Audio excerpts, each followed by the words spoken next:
We lock our doors, put up fences, and even install security systems, all to protect our house. But what about the home that we all share? Why don't we guard the planet with the same urgency?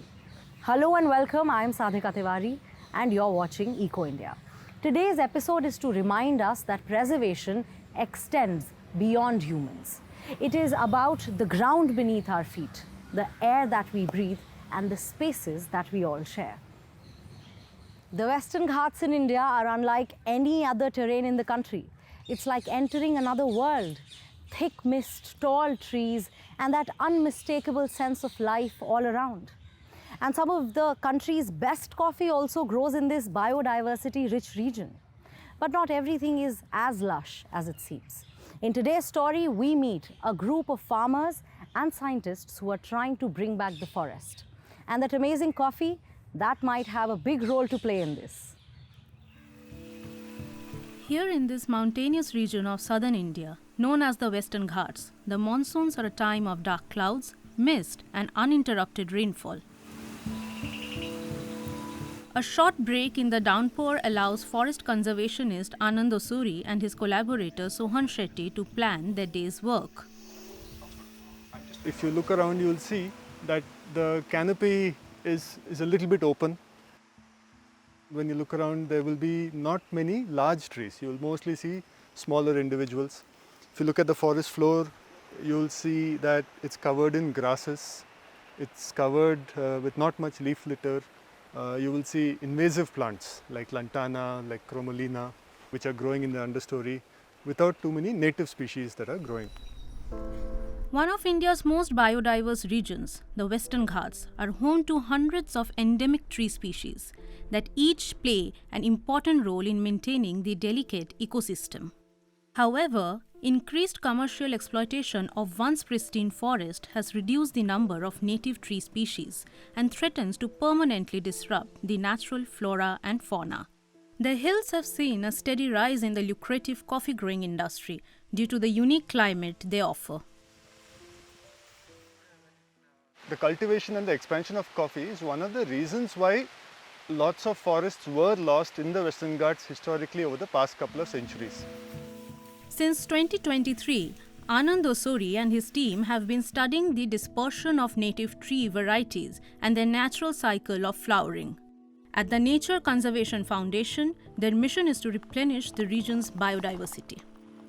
If we went into a forest patch and we found seeds of a species that we're interested in, and we collected large numbers of seeds from there, now that can be defined as unethical, because by taking out those large numbers of seeds, we might potentially be reducing the natural regeneration of that species in that location, over and above the fact that we're taking away food sources for animals, insects, etc. that depend on those seeds.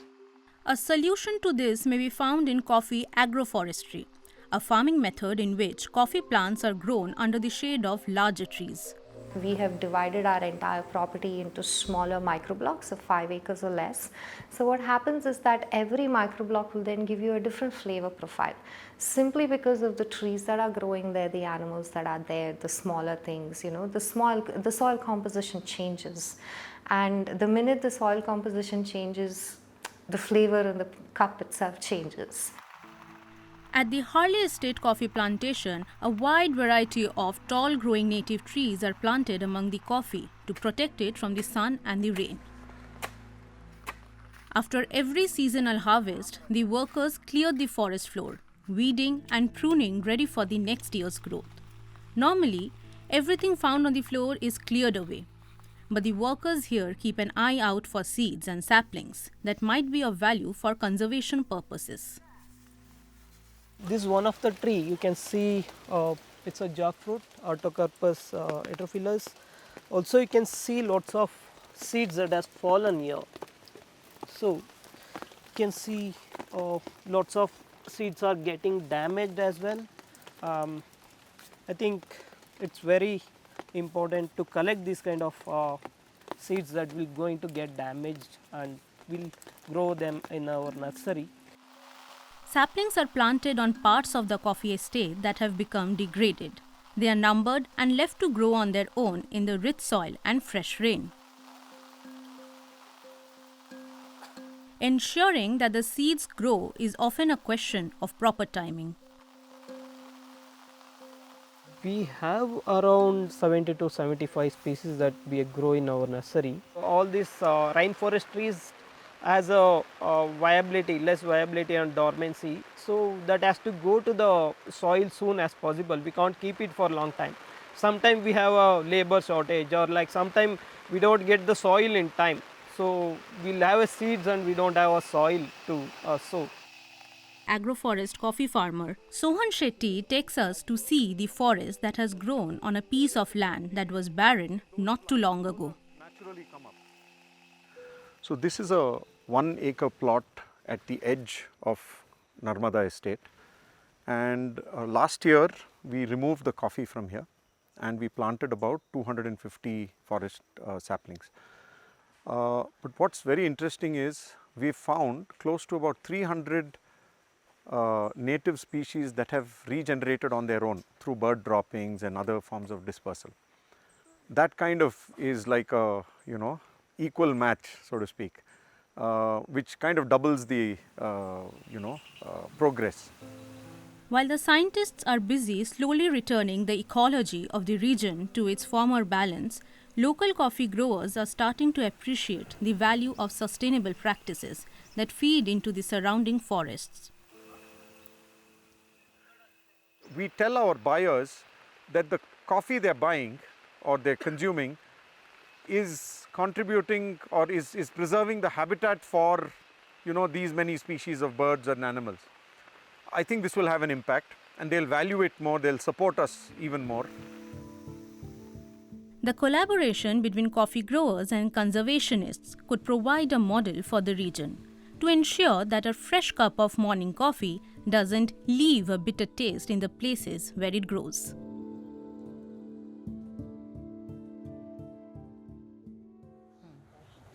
Next, we travel north. Ladakh is popular for its unique food, culture, lakes, and landscapes. Some of Bollywood's most famous movies and songs have been shot here. Over the last decade, the area has seen a barrage of tourists, bringing with them, of course, income and opportunities, but also waste, water shortage, and straining an already fragile area. So we traveled to villages where locals are drawing a boundary, building alternatives and showing us that sometimes protecting where we live means knowing when to say enough. A pickaxe, a shovel, and plenty of stamina. That's all Caitlin Thorell needs for a perfect vacation day. She and her husband come from New Hampshire in the US. She's been spending her vacations here in Kashmir for more than 15 years. She lives and works together with local residents for up to 4 months at a time. I grew up in a place where there are many tourists. People come, it's beautiful in the summer. And everyone who lives there is a little bit judgmental of the tourists. So I felt that I wanted to travel, I wanted to learn from another place, and I wanted to do it in some good way. I wanted to not just come and take. The village where she's vacationing is called Tar. Until recently, only 3 families lived here, but now there are 13 again. Former residents have returned because there's work available, thanks to gentle tourism. There are no huge hotels or crowds passing through the village as though it were an amusement park. Lundup Dorje is the driving force behind the development. The 27-year-old was born in Tar but left to study computer science. Now he's back and hopes sustainable tourism can prevent his village from dying out. That's how we are right now. We are targeting, we are promoting ecotourism only. We call volunteers to walk on the field, and mostly we bring guests who stay for longer period of time, not just for 1 or 2 days, but so that they can learn from the village. Elsewhere in Kashmir, it's a very different picture. The tourism industry has long since discovered the area. In 2023 alone, the Ladakh region received more than 400,000 visitors. That's double the local population. It's led to congested roads that were not built for so many vehicles. Garbage left strewn about the countryside, and water shortages too. Environmentalist Sonam Wangchuk says the tourism industry needs to be better regulated. He says it's a matter of urgency. It's about numbers, it's about timing, and it's about places. When tourism started in Ladakh in the 70s, it had a very positive impact. It was small in number. It was people who really were interested in learning about the place. It was more like explorers and travelers. Right now, the sheer number of tourists is overwhelming the infrastructure in the Kashmir Valley. Many travelers see it as a problem too. Here at the Himalayan Institute of Alternatives, Ladakh, scientists are looking for new approaches to tourism. They also provide important information for visitors. For instance, Ladakh being a desert does not hold itself well for flush toilets, because every flush you lose 6 liters of fresh water. Before the tourists come, we send out a booklet, the Ladakh Handbook, which talks about the various sacred cultural practices here, the various environmental important matters that they have to heed to. But at the same time, the region depends on the tourists. Tariq Ghani is the president of the Chamber of Commerce and Industries. He says that tourism accounts for more than 10% of the region's economic output, and the 5,000 plus hotels are only part of that story. 3 lakh people are employed in tourism, mostly the youth, and directly or indirectly 20 lakh people are involved. Maybe poniwala, houseboat owner, transporters, Kashmir handicrafts, groceries, many more. So tourism is an economic factor, a burden, and the great hope for the future all at once. Most of the tourists here are from India, but some come from further afield, like Luke. The 24-year-old student is from the Netherlands. He's been traveling around India and is now spending 2 weeks here. He's covering the entire route by bike. I think that's like a major responsibility, like if you visit a place, leave it the same way as you like when you arrive there. And of course, I think you can never fully escape like the emissions, but just try to be aware, and try, like, if it's possible, try to limit it and to think about, the effect you have on the environment as well. It's always a balancing act. To reduce emissions in the Kashmir Valley, the government has introduced electric and hydrogen-powered buses. And like the village of Tar, the plan is to introduce sustainable tourism to 12 more villages. Caitlin Thorell will likely remain an exceptional visitor here. Not many people could come to live and work here for several months. She's even learned the language. But if every tourist took a little inspiration from Caitlin, it would surely make a big difference.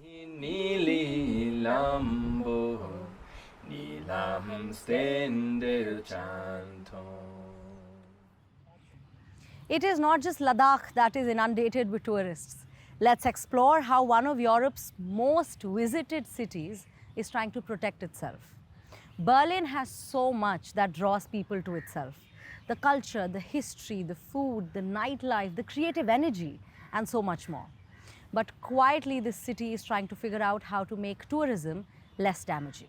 Sustainability is now quietly becoming the rhythm of the city behind all of this buzz, and it's not happening through grand gestures, but everyday choices. It's a highlight for many visitors to Berlin, exploring the city by boat. But the solar Suncat is a little special. With 0 emissions, it glides silently along the River Spree, powered only by the sun.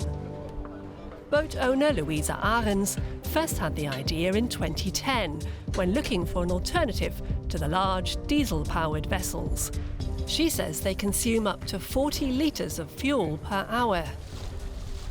I've always enjoyed being on the water, so of course I loved this idea, and that motivated me to push ahead with it. I couldn't understand why the world wasn't doing this all the time. Solar-powered boats don't damage the shoreline, they don't smell, they're silent, so I didn't get why they weren't being used. Features like these make Berlin one of the most sustainable tourist destinations worldwide. More on that later. Meanwhile, a group of US students from Massachusetts are exploring the trendy district of Kreuzberg. The Querstadtein Association offers city tours featuring personal stories on themes like homelessness or migration driven by climate change. City guide Mohammed Lamin Jadame was born in Gambia. He's lived in Berlin for over 10 years. In his homeland, he saw fishermen returning home with ever smaller catches and farmers harvesting less and less due to droughts. Now in Berlin, he's observed a very different way of life. He says everything is connected.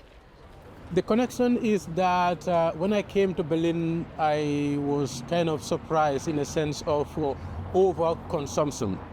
And all these waste mostly end up in my country or where I come from. And to get rid of those waste materials, people just burn them or throw them into the river. The German capital is home to just under 4 million people. So when 13 million visit the city like last year, it's a lot. 2024 saw 30 million overnight stays. Nearly half of those visitors come from abroad. Despite the crowds, Berlin has moved up to 5th place in the Global Destination Sustainability Index for megacities and metropolises. GDSI is a ranking system created by an association of international travel destinations. The association has set a goal to make its location sustainable in terms of tourism and event management. So it basically measures the sustainability performance of a destination by measuring how sustainable the hotels are, for example. This one scores well. The Vienna House in East Berlin offers charging stations for electric vehicles and has its own repair workshop. Admin is largely digital, which saves paper. There's a beekeeper who keeps bees in the inner courtyard. They supply the honey for the hotel's breakfast buffet. Leftover buffet food is sold at a low price via an app to avoid food waste. I like to save it from being thrown away. So and it's much better for the environment and for other people to share with friends. Visitors looking for a place to stay in Berlin can search specifically for eco-hotels or other sustainable accommodations. 10 kilometres south of the hotel lies Tempelhofer Feld, a former inner-city airport. The last plane took off from here in 2008. The 300-hectare complex was then opened for Berliners and tourists. Some new residents have also moved in. Planes have given way to sheep. Around 100 animals graze the area to protect the skylark, a rare bird that only breeds on the ground. Lawn mowers would destroy their nests. Sheep now graze in several of Berlin's parks. They've become a tourist attraction in their own right. During the long day of Urban Nature Festival, we demonstrate sheep shearing. There are dates throughout the year when people can see the sheep up close, but Tempelhofer Feld offers daily access all year round.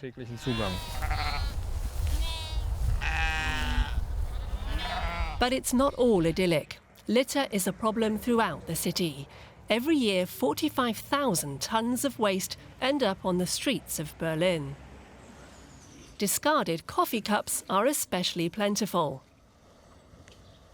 A long-term study by Humboldt University in Berlin found that people feel that litter from single-use products is the biggest blot on the landscape in major German cities, even more than dog poop. And 40% of the garbage in public trash cans is single-use packaging. Pilot projects are addressing the coffee cup issue with deposit machines. If users return the cups, they get money back. However, the machines are still few and far between. The US students are also getting the message that more needs to be done. The tour has got many of them thinking. In their conversations with tour guide Mohammed, many are starting to see the bigger picture.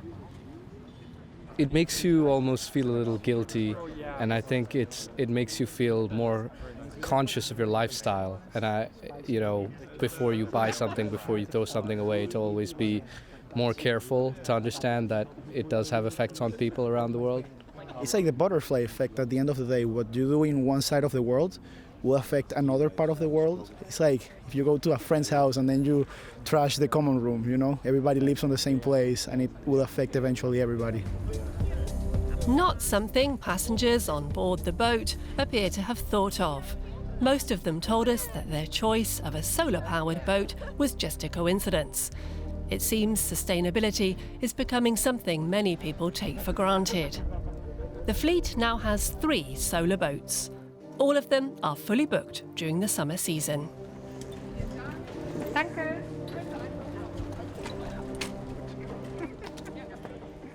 Choosing sustainability can make protecting our cities much easier. An engineer felt the same and decided to change things. He lived in a city and wanted to figure out whether farming without chemicals, without plowing, without monocultures could actually turn a healthy profit. And so he created an entirely self-sustained farming system, which is now gathering attention from far beyond his village. Could this become the blueprint for farming in the future? Let's find out. Sambat Kumar is an engineer by trade. But for 14 years now, he's been running his own farm. On 10 hectares of land, he rears animals and grows crops in an almost completely circular system. He uses no chemical fertilizers or pesticides. After initially trying out various approaches, business is now good. In addition to crops, cattle, and poultry, we also rear fish and rabbits in our integrated farm. We use the feces as manure for our crops. That's how integrated farming becomes very profitable. The government of Tamil Nadu offers financial support to farmers who switch to sustainable integrated farming, because starting out is not easy. Sambat Kumar has not ploughed his fields for 12 years. The natural manure from the animals provides everything the soil needs. The microorganisms and worms loosen the upper layers of soil all by themselves. But this process takes time. And you won't find any large fields with monocultures here. To avoid weeds, we do multi-cropping. In the first acre, we have coconuts. In the second, tree crops. In the third, crops like plantain and papaya. In the fourth, moringa trees and fodder crops. And in the fifth, peppers. We order them according to the sunlight. When there's enough shade, the growth of weeds is automatically controlled. Here in Tamil Nadu, as elsewhere, farming has long been affected by climate change, with droughts that last far too long, followed by very heavy rain. Sustainable farms like Sambat Kumar's are much better placed to cope, as marketers are well aware. Given these changes, the risk factor is way higher for farmers than for other sectors. But doing multi-cropping gradually decreases the risk. If there's no rain for 3 months, we can still earn from one crop to another.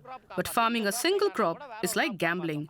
There's only one option. You win or lose everything.